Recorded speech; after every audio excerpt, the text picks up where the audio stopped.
I built the backbone of that company.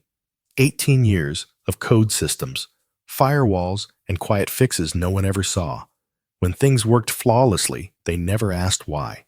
But the moment a younger CTO took over, I was labeled too old, too expensive, and too slow. They didn't just fire me, they erased me. So I walked out and let the system speak for itself. By the time they realized what they'd lost, I was already building something greater for their biggest competitor. My name is Victor Hale. I'm 55, divorced father of 2 grown kids, and for nearly 2 decades, I was the silent architect behind one of the largest real estate firms in Texas. When I joined Norwalk Properties, we were a 10-person outfit renting desks in a shared space. By the time I left, we had over 300 employees, regional offices in 5 states, and a digital infrastructure that handled everything from property listings and virtual tours to automated lease agreements and predictive market analytics. All of that. I built piece by piece, script by script. I wasn't flashy about it. I didn't put my name on anything. I just solved problems quietly, efficiently, and permanently. I was the guy you didn't notice until something broke. But things didn't break under me. That's what made me dangerous. No crashes, no breaches, no data loss, just uptime and silence. The execs called it magic. But it wasn't magic. It was 4 a.m. server, patching, personally auditing lines of code written a decade ago, anticipating errors before they ever became problems. It was obsession. My version of art still. I wasn't one of them. I didn't play golf with the CEO. I didn't show up at Friday happy hours. I didn't laugh at bad jokes in board meetings. I just did the work and did it better than anyone. For years, that was enough. But nothing stays the same forever. When Norwalk was bought out by a larger investment firm, change came fast and loud. Out went the old leadership. In came a fresh-faced executive team with buzzwords and blazers calling themselves disruptors. The new CTO was 32, had a podcast, and wore sneakers to the office. He barely shook my hand when we met. "Victor, right?" he said, scanning my badge. "You've been here, what, forever?" 18 years, I replied. "Wow, that's vintage," he smirked. I should have known. Right then. But I didn't. I gave him the benefit of the doubt. I offered to walk him through our systems. Even provided documentation, though frankly, most of it lived in my head. He waved it off. "Nah, we'll be rebuilding everything." "Anyway," he said, "gotta modernize. Move fast. Within a month, half my team was gone. Within 2 months, I was handed a severance package and told, your skill set no longer aligns with our vision. No warning, no appreciation. Just a sterile goodbye and a 15-minute Zoom call with HR. You're too senior, they said, which was code for, you're too old. You cost too much, and we don't understand what you do. I boxed up my office in silence. No farewell party. No handshake from the CEO. Just me, the janitor, and 18 years of invisible labor. No one understood except me. I walked out with nothing but my pride and an encrypted backup of my personal notes. Not the company's data. Just my designs, diagrams, code, frameworks, nothing illegal, nothing proprietary, just mine. I wasn't angry. Not yet. The new team moved fast. In just a few weeks after I was gone, they announced a full tech overhaul, a flashy new front-end system, a cloud migration strategy, and agile development pods. It sounded impressive to investors. To me, it sounded reckless. The infrastructure I'd built wasn't old. It was battle-tested. It was tailored to the very specific needs of a real estate company managing hundreds of simultaneous listings, contracts, agent accounts, compliance data, and regional regulation workflows. It wasn't glamorous, but it worked. And more importantly, no one else knew how it worked. They brought in new engineers, young, energetic, eager to impress. I didn't blame them. I'd been that guy once. But watching from the outside, I could already see the cracks. The first sign came just 3 weeks after I left. A back-end listing system went down for 6 hours. The CTO tweeted, "It was a minor cloud sync issue. It wasn't. That listing system was connected to half a dozen modules, CRM pipelines, automated emails, lease agreement triggers, even pricing algorithms. When it went down, the dominoes fell." The next week, customer support tickets tripled. By week 6, client complaints were all over social media. By week 8, internal memos started leaking desperation behind closed doors. Then came the inevitable. I got a call, not from HR, not from the young CTO, from someone I actually respected. Gina Chen, the VP of Operations. She had been with Norwalk almost as long as I had. "Victor," she said, "I'm going to be blunt. We're in trouble. They don't understand the legacy systems. Nothing is documented well enough." The CTO thought he could gut everything and rebuild from scratch. But it's not working. I didn't say anything at first, just listened. Then she added, "They want to bring you back as a consultant. Short-term, very generous rate." I asked one question. Do they want me back because they respect what I built, or because they need a fireman? She was silent for a beat. Then she said, "Honestly, both."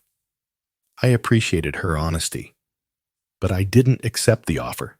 Not because I was bitter, because I knew exactly what would happen. They'd throw money at me, expect me to save them, then push me out again the moment the system stabilized. I'd be a temporary bandage on a wound they'd keep reopening. And worse, I'd be helping them pretend they never made a mistake. No, I wasn't going back. Instead, I made another call. This time to an old acquaintance from college, Rachel Mendez, CEO of a rising real estate tech firm called Braverton. We hadn't spoken in years, but she'd always admired what I'd done at Norwalk. She picked up on the second ring. "Victor Hale," she said. "To what do I owe this surprise? I'm available," I said.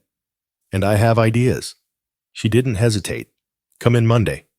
We'll talk terms that weekend." While Norwalk scrambled to fix bugs in code they didn't understand, I sat in my home office mapping out a new architecture. One that would make my old system look prehistoric, faster, cleaner, modular, with the ability to scale across multiple real estate verticals: sales, rentals, commercial, international listings. The kind of system you build when you've already made every mistake once and learned from all of them. And this time, I'd have the title to match the work: Chief Architect. The working environment at Braverton was a complete shift compared to Norwalk. Everything was fast-paced, full of energy, and driven by the hunger for innovation.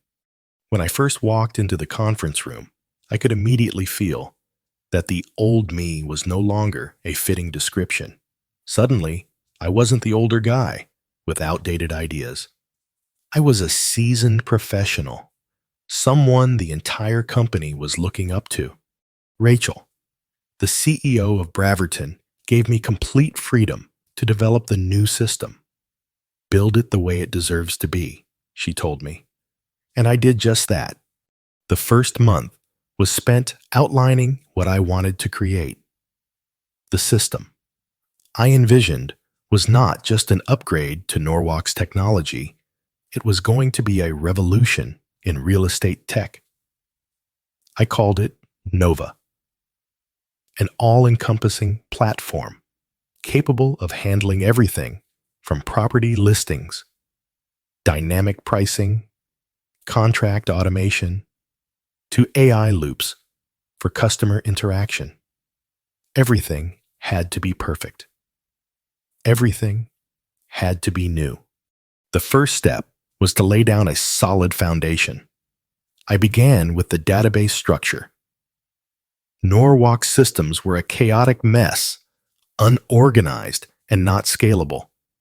It took me over a month to plan the details, working with a team of engineers I handpicked from top-tier companies. With such a talented and motivated team, we dove straight into the work. Every day, I felt like I was opening a new door to an uncharted world. Small projects started progressing. But the biggest strength of Nova was how it could seamlessly connect and optimize every real estate process in a way no one had ever done before.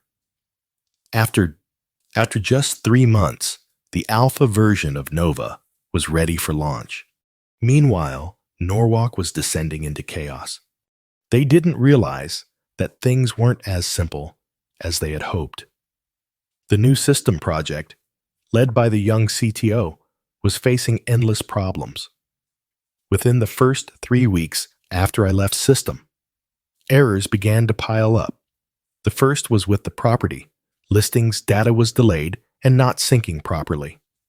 Then came the payment system issue, which made it impossible for customers to complete transactions for hours. The new engineers couldn't understand the way the old system worked, and every attempt to fix it only made things worse. Frustration began to rise, both internally and externally. Major clients began pulling out of Norwalk, citing a clear reason: the company's tech system was outdated and no longer reliable.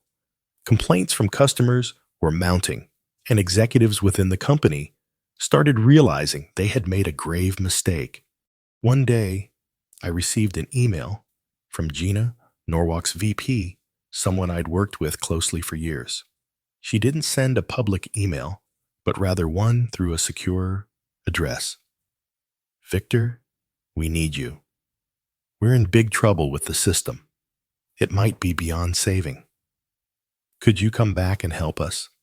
They've been asking for you." I wasn't without some feeling of satisfaction as I read the message, but I remained composed. That didn't mean I would come back. I knew that what they truly needed wasn't help. It was a temporary fix for the mistakes they'd made.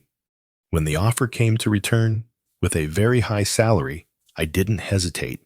I responded immediately with one simple sentence: "I have found a better place where I am respected." Gina didn't reply further, but I knew this information would spread fast within the company. They would see that not everything could be bought with money. And I remembered the countless times they had underestimated me, as if what I built was nothing but a tangle of wires. They had once viewed me as just a machine behind a keyboard rather than someone who had built a key part of their infrastructure. Meanwhile, Braverton was continuing to grow. Every step we took was filled with confidence. The Nova project was progressing smoothly, and clients began to appreciate the advanced features we offered. Our system was deployed in larger companies, and former Norwalk clients began flocking to Braverton as the alternative. But Norwalk still refused to admit their mistakes. The CTO continued to blame minor technical issues, while customers grew increasingly angry. Emergency meetings became a daily occurrence, and I even got a call from Norwalk's CTO. This time it was him, not anyone else. "Victor," he said, "I don't know what else to do. We were wrong. Your system was the most solid foundation we ever had. We need you to come back. Just come back and we'll pay anything." I wasn't happy about it. I was just cold. And with a calm voice I replied, "Hello, but I don't need to come back. because I found a better place already. There was a long pause on the other end, and then he finally said, "Thanks." Then he hung up. After that, I never worried about Norwalk again. All I had to focus on was continuing to develop Nova and pushing it to new heights. It wasn't long before I received a message from Gina. The CTO has been fired. The company couldn't save itself anymore. Samsretin. Meanwhile, our company Braverton was rising. Not only had we developed the system, but we were also attracting big-name clients, elevating our product, and becoming the leading competitor to Norwalk. It was a bright, quiet Tuesday morning when I got an unexpected call from an old colleague at Norwalk. His voice was strained, and I could sense the urgency in his tone. "Victor, we've got a huge problem. The company is falling apart. We can't keep the clients, the system's crashing, and the CTO is in deep denial. You were right. We should have never let you go." Paused for a moment, absorbing the words. I had been waiting for this day, but now that it was here, it felt different. In the past, I would have jumped at the chance to come back to fix things. But this time, there was no desire to return. I had moved on, and Norwalk was no longer a part of my world. But this call was something else. Something I couldn't ignore. The real twist had yet to unfold. Rachel Braverton's CEO had been following the situation at Norwalk closely, knowing exactly how it could play into our hands. We had been watching their downfall from the outside, and I had always kept a few of Norwalk's secrets close to my chest, knowing that one day they might come in handy. And sure enough, the moment had arrived. In the middle of all the chaos at Norwalk, I received an encrypted email from an anonymous source, a name I instantly recognized. It was Gina, the VP of Operations at Norwalk, and she was desperate. The email was short, but it carried heavy weight. "Victor, I know you have your reservations about coming back, but I have information you might find valuable. I can't watch Norwalk collapse. It's not just the systems failing anymore. The CTO has been hiding financial mismanagement, and a lot of the upgrades that were rolled out last year were done under shady conditions. The clients you built relationships with have been paying the price for these lies. The board's looking the other way, but I know you can get this information into the public." I felt the air shift. This was no longer just about revenge. This was about exposing corruption on a massive scale. This was about making sure Norwalk faced the consequences of their actions. I forwarded the email to Rachel with a simple message: "I think it's time." Within hours, our legal team had begun working with the media outlets we had been networking with, and the story began to take shape. The email from Gina was the key to opening a scandal that could cripple Norwalk. We knew exactly what needed to be done. 3 days later, the first leak hit the headlines: "Tech giant Norwalk under fire. Financial irregularities and mismanagement revealed." The story detailed everything: the CTO's questionable decisions, the hidden financial mess, and the technology systems that had been neglected. The media was relentless, and the pressure on Norwalk was unbearable. What followed was pure karma. Norwalk's stock prices plummeted, and clients who had been loyal for years started abandoning ship. The company's reputation, once untouchable, began to unravel at an alarming rate. But the twist didn't stop there. A week later, a full report came to light, one that laid bare all the lies and misdeeds Norwalk's leadership had been trying to cover up. Emails from the CTO to senior executives discussing how to hide the financial problems and deceive the board were published. But it wasn't just the CTO who was exposed. The entire board was implicated in the scandal.